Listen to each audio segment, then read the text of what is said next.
Communion au quotidien. Bonjour amis, je rends grâce à Dieu qui vous tient encore attachés à communion au quotidien. Et je prie que le Seigneur continue de déverser sur vous et sur votre famille ses plus riches et abondantes bénédictions. Veuillez prendre place autour de la table pour un moment de communion avec Dieu en famille. Soyez les bienvenus. Nous sommes en train d'étudier l'expérimentation, c'est-à-dire notre témoignage sous la puissance du Saint-Esprit. C'est la foi mise en exercice. Hier, nous avons regardé comment Philippe a reçu l'ordre de partir et y a obéi. Ainsi, il a rencontré l'eunuque éthiopien, une rencontre soldée par une nouvelle naissance et par le baptême du ministre africain. Zamim, je t'aimerais dire que bon Dieu contrôlait notre témoignage sous la puissance du Saint-Esprit. Et ce qui est intéressant, c'est que bon Dieu pas jamais abandonné petit li sous terrain. Ah oui, il pas jamais fait ça. Au contraire, il est présent et agissant. Et comme résultat, nouvelle naissance, miracle, joie et l'œuvre doit continuer malgré la persécution. Oui, zamim. Oui, zamim. Et je dis, nous parlons suite là, dans le chapitre 9 là, dans le même livre que nous hier, le livre des Actes des Apôtres, et vous allez découvrir avec moi comment Dieu va transformer un persécuteur en missionnaire. Nous allons voir ça. Il va transformer un persécuteur en missionnaire. Regardons ensemble cette parole. Il a dit au chapitre 9, le verset 1er, « Cependant, Paul, respirant la menace et le meurtre contre les disciples du Seigneur, se rendit chez le souverain sacrificateur et lui demanda des lettres pour les synagogues de Damas, afin que, s'il trouvait des partisans de la nouvelle doctrine parlant des croyants, hommes ou femmes, il les amena liés à Jérusalem. Et comme il était en chemin et qu'il approchait de Damas, tout à coup, une lumière venant du ciel resplendit autour de lui. Il tomba par terre et il entendit une voix qui lui dit « Saul, Saul, pourquoi me persécutes-tu » Il répondit « Qui es-tu, Seigneur » Et le Seigneur dit « Je suis Jésus que tu persécutes. Il te serait dur de régimber contre les aiguillons. » Tremblant et saisi d'effroi, il dit « Seigneur, que veux-tu que je fasse » Et le Seigneur lui dit « Lève-toi, entre dans la ville et on te dira ce que tu dois faire. » Les hommes qui l'accompagnaient demeurèrent stupéfaits. Ils entendaient bien la voix, mais ils ne voyaient personne. Waouh! Un persécuteur à la rencontre de Jésus. Zamim, moi songe moi aborder ce sujet ça avec nous déjà pour me dire que un projet qui vient de bon Dieu ou pas capable de combattre lui. Eh bien voilà que le Sanhédrin va tout tenter pour interdire aux apôtres, aux disciples, aux croyants de parler, de prendre la parole au nom de Jésus. Je me rappelle vous avoir dit que toute lutte contre Dieu et son œuvre se révèle, comment? Se révèle vaine. Eh bien, voilà ce qui va se passer. Dès le chapitre 7, vous vous rappelez que il semble que l'intégration de Paul au service du Sanhédrin a fait évoluer les choses, a intensifié la persécution contre les croyants. Et voilà ce qu'il décide de faire. Délibérément, il va trouver le souverain sacrificateur. Donc, un grand responsable dans le Sanhédrin. Et qu'est-ce qu'il fait?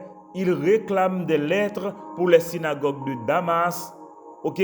Maintenant, qu'est-ce qu'il va décider de faire? C'est de pouvoir trouver, quel que soit le partisan de Christ qu'il trouve, un croyant, un disciple, un apôtre, quelle que soit la personne, eh bien, Saul, pour mieux dire, puisque c'est son nom d'avant, est autorisé à amener cette personne liée à Jérusalem.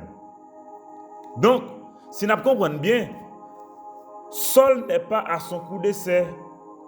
Il fait un travail de maître sous l'autorité du Sanhédrin, donc sous l'autorité du malin.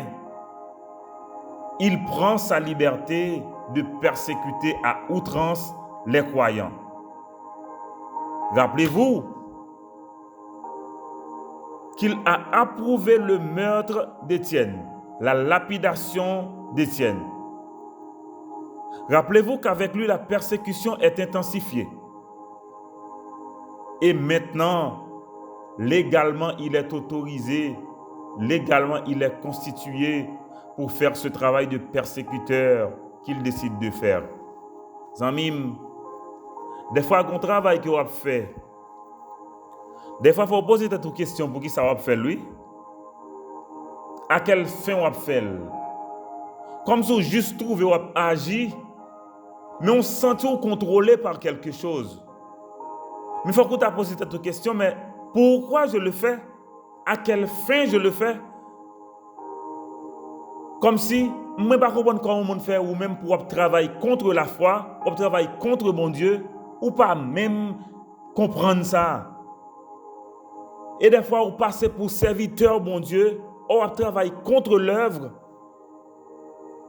C'est grave. Amis, un persécuteur à la rencontre de Jésus. Paul se met en route. Il se met en route. Mais une rencontre qui va changer le cours des choses. Subitement, il est dit, sur la route de Paul, Paul va faire une rencontre. Il va faire une rencontre. Au verset 3, comme il était en chemin et qu'il approchait de Damas, tout à coup, une lumière venant du ciel resplendit autour de lui. Waouh! Mes premières rencontres, les amis. Une lumière sur la route. Une lumière sur la route. Rappelez-vous, amis, Dieu est lumière. Il n'y a point en lui de ténèbres. C'est ce que dit la parole de Dieu. La Bible dit aussi, en Jean chapitre 8, c'est Jésus qui l'a dit, « Je suis la lumière du monde. » La lumière du monde. Mais de son moi te dit nous ça, amis, c'est très difficile lorsque Dieu agit dans sa toute puissance et c'est contre vous, et c'est contre quelqu'un. J'aurais préféré qu'il agisse dans sa toute puissance en notre faveur que contre nous. Autrement dit, que nous ne soyons pas en face de lui. Que nous ne soyons pas en face de lui. Parce que si nous sommes en face de lui, nous allons connaître sa toute-puissance et ce sera très difficile pour nous de régimber.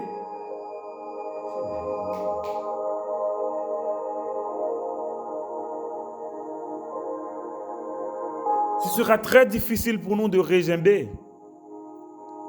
Cette lumière sur la route, la présence de Jésus, Et comme effet, Saul est tombé par terre. Il est tombé par terre. Et voilà une voix.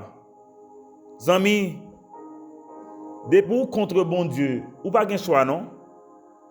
C'est tomber ou tomber à terre. Debout contre bon Dieu, c'est tomber ou tomber à terre. Et si vous pouvez tomber, ou pas le tomber. Et si vous pouvez tomber, c'est que vous pouvez le tomber. Et c'est ça qui fait vraiment, faut qu'on ait un discernement, ou ait une sorte de lumière qui vous fait dire tout, qu'est à quoi je joue? À quoi je joue? Et voilà que face à cette lumière resplendissante, Saul ne peut que tomber par terre. Et il est tombé par terre. Et il n'y a pas que la lumière. Une voix se fait entendre, appelant ce jeune homme par son nom. Saul, Saul, pourquoi? Voilà la bonne question, ami. Pourquoi? À quelle fin? Qu'est-ce que vous en tirez? À quoi voulez-vous aboutir? Amis, bien souvent, vous et moi, nous devons nous poser cette question. Pourquoi nous faisons ce que nous faisons? Pour qui ça va faire? Si on prend liberté pour faire un bagage qui fait au monde souffrir, mais au fait, il faut qu'on t'a posé cette question, pour qui ça vous fait? À qui ça a profité? Dans qui ça a aidé? Comment ça facilite ou avancer? Si tu es aussi dans l'œuvre de Dieu, en quoi ça t'aide à faire avancer l'œuvre de Dieu? Et quand tu te remets en question, quand tu apprends à te remettre en question, eh bien, ça te fait réaliser des fois que, écoutez, il semble que tu es en train de travailler pour une lutte vaine. Et peut-être que chaque personne devait se poser cette question. Pourquoi je fais ce que je fais? Et c'est la question de Jésus à Paul. Mais Saul, mais pourquoi me persécutes-tu? Mais pourquoi me persécutes-tu? Aujourd'hui encore la question se pose. Mais pourquoi tu agis ainsi? Pourquoi? C'est comme à Pharaon, mais pourquoi? Pourquoi? Et puis, la question, ça, des fois, si vous cherchez, vous n'avez pas raison, non? Vous n'avez pas raison. Et la question de Paul, c'est qui es-tu? Qui es-tu, Seigneur? Et la réponse est claire. La réponse est claire et sans confusion et sans filtre. Je suis Jésus que tu persécutes. Je suis Jésus que tu persécutes. Amis, qui ça va attendre? Moi, j'ai une question pour vous. Qui ça va attendre? Est-ce qu'en réalité, c'est un attendre pour Jésus révéler à vous de cette manière pour dire, écoute, qu'est-ce que tu attends? Mais bien souvent, il le fait. Bien souvent, il le fait. Il le fait par la prédication de l'évangile, il le fait. Il le fait. Aujourd'hui, les voix ne manquent pas. Il le fait. Je suis Jésus que tu persécutes. Je suis Jésus que tu persécutes. Et la question de Paul maintenant, c'est que faire? Que faire? Vous ne comprenez pas, amis? Saul, persécuteur qu'il était, maintenant à la disposition de Jésus. Que veux-tu que je fasse? Ami, je ne sais pas quoi au besoin de quitter Jésus mener jusque-là. Pour suspendre dans ce qu'on fait dans la direction que vous prenez, que vous connaissez, qui passe selon parole, mon Dieu. Et vous-même, tout comme croyant, je ne sais pas quoi que vous besoin de quitter bon Dieu mener jusque-là pour dire, écoute, qu'est-ce que tu fais? Comme si vous attendez pour mon Dieu demander, pour qui ça n'a pas obéi jusqu'à présent? C'est ça que vous voulez? Et la réponse de Jésus est encore claire. Va dans la ville pour savoir quoi faire. Donc, Saul à la disposition du maître de la vie. Waouh! Saul à la disposition du maître de la vie. Parce que Dieu va faire un miracle que j'appelle le miracle de Paul. Il va transformer Saul de persécuteur de l'évangile à missionnaire pour apporter la bonne nouvelle de l'évangile.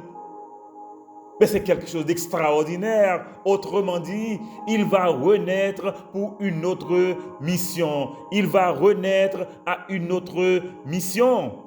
Voilà ce que peut faire, amis, l'évangile. Voilà ce que peut faire le témoignage sous la puissance du Saint-Esprit. Et j'ai une question pour toi maintenant.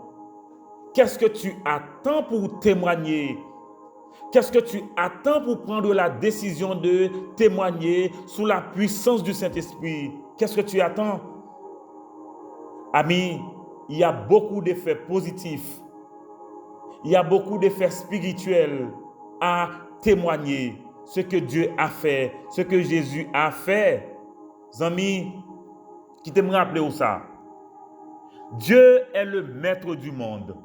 Dieu est le maître des temps et Dieu est le maître de tout.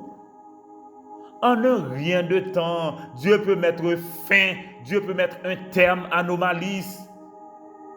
Amis, à ce point, même le diable est trop petit.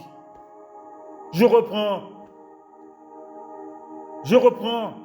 En un rien de temps, Dieu peut mettre fin à nos malices. Et à ce point, amis, même le diable est trop petit. Il suffit juste que Dieu dise « Arrêtez et sachez que je suis Dieu » et tout le monde tombe. Tout le monde tombe. Pourquoi? Parce que à l'Éternel, la terre et ce qu'elle renferme, le monde et ce qui l'habite. C'est lui qui est assis au-dessus du cercle de la terre. C'est lui qui peut dire « Soleil, arrête-toi ». C'est lui seul peut le dire. Zami, m'abdou bien. C'est dans sa grâce si Dieu te laisse persécuter son œuvre. C'est dans sa grâce si Dieu te laisse persécuter ses serviteurs. Lui seulement voulait barouiller l'autre chance. Lui seulement voulait barouiller l'autre chance pour que ou pas al périr parce qu'il vous aime. Il est tellement compatissant, il est tellement miséricordieux. Est-ce que vous comprenez ça, là? Parce que par une seule rencontre, il peut mettre fin à ta folie. Comme il l'a fait pour Paul, comme il l'a fait pour Saul. Par une seule rencontre, il a mis un terme à la folie meurtrière de Saul. Zami m'abdou bien, ou à tout ça fait là, entêtement, c'est ou capable, c'est ou kafel, c'est millions parler. M'abdou bien, profitez pendant que bon Dieu qui t'a fait ça à faire. Mais le plus bon, c'est de profiter pour faire ça qui est bon.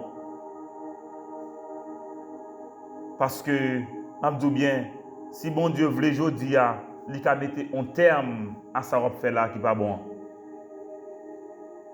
Il est le maître de tout. Et nous devons nous soumettre à lui. Comment renaître à une autre mission, à une mission plus noble? La rencontre avec Jésus. La rencontre avec Jésus. Et il redéfinira notre mission. Parce que, les amis, il y a mieux à faire. Il y a mieux à faire que de persécuter l'œuvre de Dieu. D'ailleurs, pas privé. D'ailleurs, pas privé. Même le malin n'est pas arrivé. Et il sait très bien qu'il vous entraîne avec lui là où il ira. Et il le sait très bien. Zabim, comment renaître à une autre mission? Eh bien, il faut rencontrer le maître de la vie. il faut rencontrer Jésus, lui qui peut changer le cours des choses. Il est le maître des temps et des circonstances, amis, n'est-ce pas? Un persécuteur à la rencontre de Jésus. Oh oui, Jésus qui peut transformer un persécuteur en un missionnaire. Amen. Prions, amis. Nous allons prier pour une renaissance. Nous allons prier pour une naissance à une nouvelle mission maintenant. Prions ensemble, amis. Dieu notre Père, tu es le Père de Jésus-Christ. Nous te rendons grâce ce matin et nous bénissons ton nom. Ô Père, merci pour la grâce que tu nous fais d'être en ta présence. Merci pour la grâce que tu nous fais d'être à ton service. Et merci pour la grâce que tu nous fais de pouvoir communiquer tes oracles. Merci pour ta parole. Merci pour ton enseignement.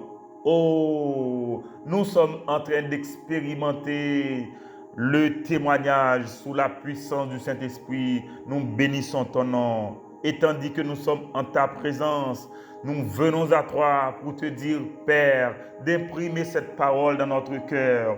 Ô Père, nous voulons déclarer au nom de Jésus que des persécutions cessent.